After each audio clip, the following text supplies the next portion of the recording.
Danielson used to be vegan, but he couldn't stop eating brie. Seems like Nigel feels that Saturday nights are alright for Diving Geronimo!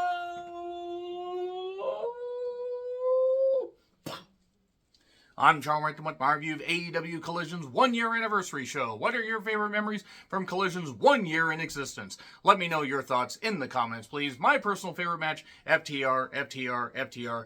Dax, I hope he recovers from his very, very scary injury that he talked about on his Twitter. And also between Jen and Juice, laid back with a 2 out of 3 falls that is still on my mind. Man, what a great match that was. There were great matches throughout the entire 1 year run of Collision. But honestly, as much as it pains me to say, Collision just hasn't felt like must-see television. However, I decided to check out this particular show for a couple reasons. One, the 1 year anniversary label. Wanted to see what they had on tap. And also, one particular match that interested me. I wonder if you can guess who was involved. That being said, I'm glad I checked this out. And let's just jump on into it. So, they were in Youngstown, Ohio. The capacity for the arena was around 5,900 people according to Wiki, and they had around 3,000 or so people there. And you know what? Good. Run more mid-sized arenas like this. Have a crowd like this, because 3,000 to 5,000 people in an arena this size sounds a whole lot better than 3,000 to 5,000 people in a 15,000 to 20,000 seat arena. Christian Cage is in a red room over there talking about Father's Day being, coming up, well, the next day. I mean, now it is actually officially Father's Day as I'm recording this, because I was working late, had other stuff to watch, and just got around to this. And to remind everybody that AEW is where the best wrestle, where the big boys play. This is the greatest where they wrestle promotion in the history of our sport. So we have the BCC. We have Claudio, Danielson, Moxley, and Yuta against TMDK members, as I call them, Hasty Nipples, Shane Haste and Mikey Nichols, because I'm just mature like that, Rocky Romero, and the Nat Size King Cole individual that is Lio Rush. Now, I people like Lio Rush. He bothers me. He just does. I don't know. Just something's off-putting about him. So, BCC chants, and Leo did some flip-de-doo-dah shit, and look, he impresses some people. I've never seen it with him. I admit he's athletic, I'll say that. Rocky can work. The crowd was into this. And then they just started doing stuff. Claudio did go nuts at one point, did a chair-assisted uppercut on the outside. Everybody get in here. Giant swing to Romero, and then Death Rider pins Leo. So that's your lot right there. Crowd was into it, I'll say that much. Mox then says he's going to destroy Naito, and then proceeds to say about the same thing for about 5 or 6 different times. And then a package on Roosh and MJF. Shivani brings out the Acclaimed and Billy, who are way cooled off by this point. Caster tries for some insults, and they had a $5,000 fine levied against Bowens because the EVPs are just, so bad. This whole storyline with the EVPs is dumb. I'm sorry, it's really dumb. So the Acclaim want their tag titles back. Cutler is still here because it pays to be friends with a couple idiots that got positions of power. I don't know if Cutler's a bad guy, but he does not belong in a wrestling ring. In a fake beard for some reason. If that's his real beard, then good God, man. Good God. What the fuck are you thinking? Then Daniels shows up and says, hey, Tony Khan has reversed the fine, so we keep establishing that Tony Khan runs this whole goddamn thing. Why are you doing this EVP stuff? It's just so stupid. It's so dumb. And this dragged the show down after that 8-man tag did open the show pretty hot. And then Cutler got laid out. He got a clipboard to the head. I actually was afraid that he got his eye busted open. So, let's just get to the main match that I was looking forward to here. Thunder Rosa against Deonna Purrozzo. No DQ match after trading victories the last 2 matches and continuing this feud. They've at least built this well, and Deonna coming out looking like a star because she is a star. And look at Thunder Rosa. She always looks so good. Dressed in jeans, ready to fight. They jumpstart this. Okay. I do kind of hate no DQ matches no matter who's involved when they pull out too many goddamn weapons, but at least they utilize these well. I'll give them that, because Thunder Rosa can work and can work around weapons like this, and so can Deonna. I did like the fact that Rosa was wearing jeans. That was a nice little touch for the no DQ street fight stipulation. There's a chain, there's a trash can lids, a table got brought out at one point.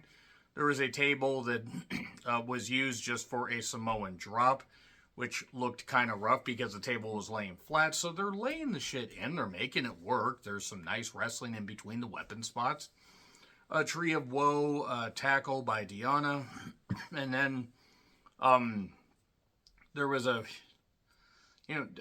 Thunder Rosa kept fighting back, did some, good stuff here, as you would expect, and kept, going for broke. She actually did a nice, spot where she put the trash can on Deanna's head, and then ran up the table like a ramp and hit a drop kick. That was very, very nice.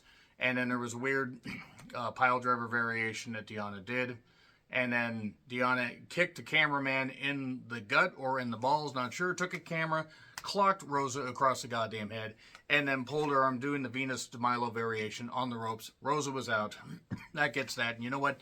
I think we're going to get to where we maybe have I don't know about a cage, but we might have a 2 out of 3 falls match possibly, and maybe Rosa could get the victory there, because honestly, they left it open for another match. So Deanna getting the victory, cheating, makes sense. And look, you get Rosa in a prominent spot. Rosa really is one of the best wrestlers in the world today, my personal opinion. I'm not talking men, women. I'm not putting a gender on it. I'm not putting a label on it. She's one of the best wrestlers. I always love watching Rosa wrestle. So this was good. And then the rest of the show existed, so let's just get to it. It's not that people didn't work hard. It's just I had a hard time caring about some of this stuff. So Dalton Castle took on Hechicero. The Gates of Agony are with Hechicero, which just sounds weird. It just sounds like a weird... I keep wanting to call him Viano 12. He hits a head scissors drop thing and gets the victory, and then the Gates of Agony lay him out, and then suddenly Garcia and Menard run out to, I guess, even the odds. This isn't the only post-match brawl that we have with, some stuff going on. More on that in a bit. Leo confronts Dante. We're doing this again. I actually forgot they had any kind of association.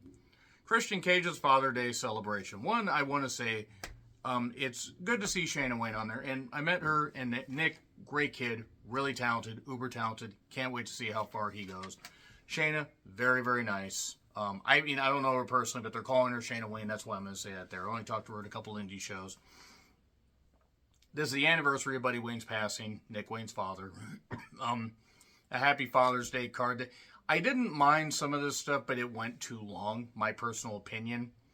And then there was a painting or stencil drawing that Lucha Switch apparently had done. I know his name is Kill Switch Luchasaurus. I'm just mashing it up because I'm bored. And Christian basically says, I should be world champion. I could show the footage. I'm not going to because the EVPs are like, we could. I was like, nah, I don't whine. We're just going to get back to basics and we're going to win the trios titles. And then Christian basically attacks the fact that Tony Khan's father poured money into this just to make his son happy. Now, I'm your father now. And everybody laughed because nobody believes it, because this is the second time Tony Khan's name has been brought up on the show. Who again runs a goddamn company. Anyway, Dante Martin against Lee Moriarty in the TNT qualifier match. It was what it was. Dante can do some flippy, impressive shit, despite the fact he broke his leg and his leg was hanging like Joe Theismann in that one play. And Lee can work. The problem is I don't really have a reason to care about these guys. There was a frog splash for 3, which was fine. Lee worked on the arm, but Dante was still able to hit the frog splash. And then everybody came out and did a post-match thing. You had Shane Taylor and Anthony Monster Ogogo, and then you had Action Andretti and Darius Martin, and Leo came out. Leo, the smallest guy, came out to basically run off Taylor and Ogogo. Whatever. Entirely too much Leo Rush on this program. I'm sorry. And Sheeta is going to be in the Owen Hart Women's Cup. Good. Good. I am glad to see Sheeta back. And I mean that. I am very happy to see Sheeta back. O'Reilly beat Anthony Henry. I guess he recovered from his injury. That's good. Roderick Strong still wants to get O'Reilly on his side. And then the House of Black took on the gang juicers. The gun juice. The juicer guns. It's Juice Robinson and the guns.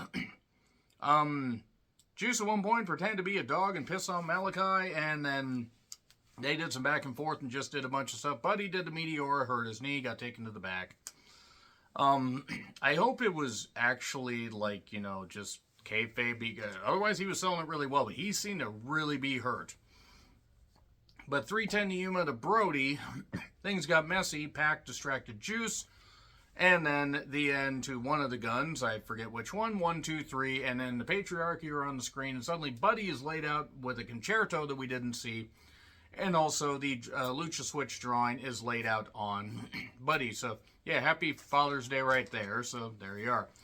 Once again, I'm glad I watched this and reviewed this because of Thunder Rosa. Wanted to praise her work, and her and Deanna worked hard. And the show wasn't bad, it's just, it was a mixed bag of stuff that did not need to be on here, and stuff that just went too long. At least my personal. We had a couple squash matches. That was fine. I still think a couple things went long, but at least the women got to showcase themselves, so I can't complain.